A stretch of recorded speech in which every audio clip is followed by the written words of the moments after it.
Hello, I'm debriefing from my trip Wednesday. This is Friday now. Uh, Wednesday to Roaring Spring. Uh, those trips, there's so much that I learn now that I can't, you know, I, I can't put it all there. So I'll simplify it a little bit. Maybe two videos today to debrief. Uh, I had time, and I stopped at the Borough Council office, the municipal building, and the borough manager, Lisa Peel, was there, and she had time, and I went in because I think I wanted to talk a little bit about that train situation with the handicapped, and she remembered that set of stairs as the milk stand, but she'd never known why it was called that, the milk stand. Well, I knew right away. Well, that was must have been because that's where they took the cans of milk that were brought on the train for the town of Roaring Spring. They would have needed something like that to carry a heavy can back before they had refrigeration, and milk was picked up in those big cans. I don't know if you know what they look like. Uh, and in the process, she also told me something which shocked me in a way. We were talking. I wanted to explain to her my excitement about having found those maps in the historical at the train station, the Roaring Spring Historical Society, which I described in an earlier video that were so detailed, 1940 and 1920, and my guess that they were uh, from when it was maybe a post office. Well, in talking about that, she mentioned a building that had been torn down, or that was there. She said it had a funny name. She couldn't remember the name of it really, but it's torn down. It was gone now. And I said, "Oh yeah, I'd heard about that building." Well, she said, "Here, I'll introduce this by saying, my angel has feet of clay."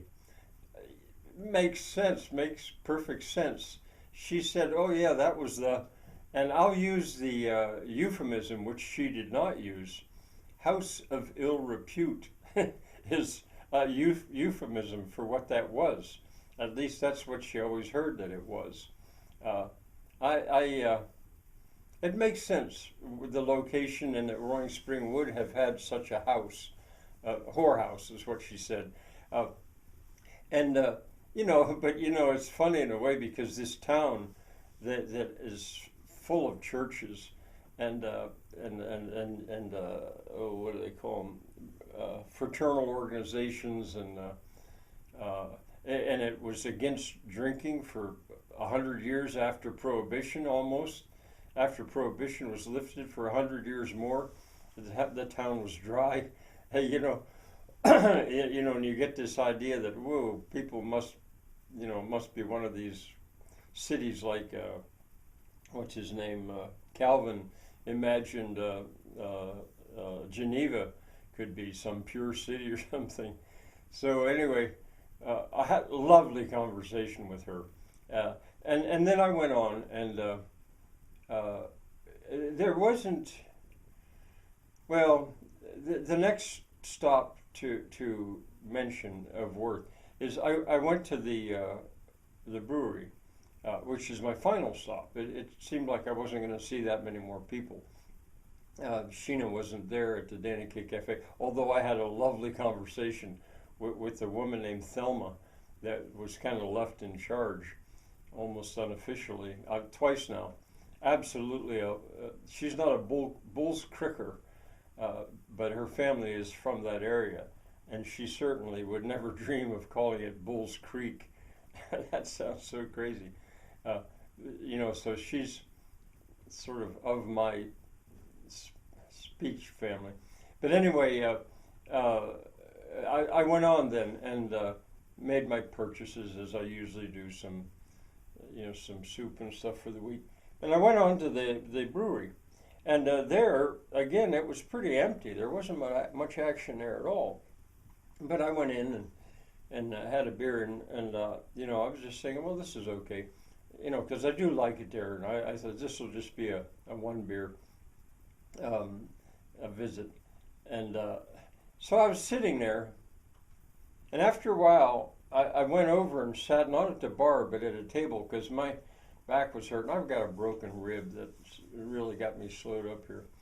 But so I was sitting there with with my back against the stone wall, and the owner of the building, she came up to me. We talked a little bit. I haven't had much conversation with her at all, even though I've been there for about a year. She's just not much of a talker. But she was carrying a folder, like a ring binder, a scrapbook, maybe it was. And she said, "Here, Frank, I think you might like to look at this." I had heard it existed because her partner, Mike the brewer, he's much more of a talker, and he knows my interest in the history and all this kind of stuff. And he said, "We have a scrapbook of all kinds of pictures of this place." And I thought maybe someday I'd ask if I could look at it. Well, she brought it right to me, and we talked for a while. And she said, I think you might like to look at this."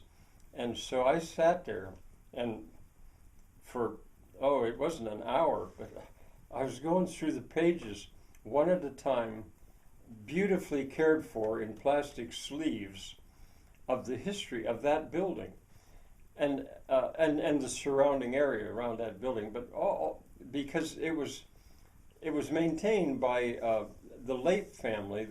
I think there was an attorney, and there was also an engineer, or maybe he was one and the same person. I don't know that family yet, but they're the ones that had sold it to Anita, and with it they said you should have this scrap book. Oh, and here I'm going to put in a personal note here as I'm going through it. Talking about previous owners and other people, so I see the name P.S. McGee. Well, here I'm sitting in Roaring Spring, and I'm looking at the name of the grandfather of my best man, the grandfather of the man who was my best man at my wedding, living in at the time in Connecticut.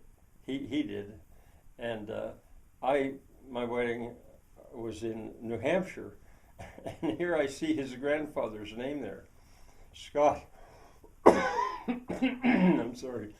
And so Joyce, if you are watching this, I'm sure you're going to remember well, because even you are connected to Roaring Spring. Betsy was Scott's sister, and Jody was his brother, and P.S. McGee Dairy. Well, anyway, it was a treasure, and I ended up telling him after I'd gone the whole way through. I said, "Boy, that ought to be kept in a safe, because it's just so perfect for this building." Turns out the building was built by the Independent Order of Oddfellows, IOOF, the Oddfellows. It was the Oddfellows Hall, and they themselves built it. Well, anyway, so that was a find and well worth a trip to Roaring Spring. Of course, I'll want to look at it again sometime. Well, now's a good time to tell you also that a man named Jason Long in the Historical Society, he sent me a link to a folder, I guess you'd call it, full of, I'm going to say 500 or more photographs of various places within Roaring Spring, old photographs. And I will be a long time going through them, but I'm going to look at them all.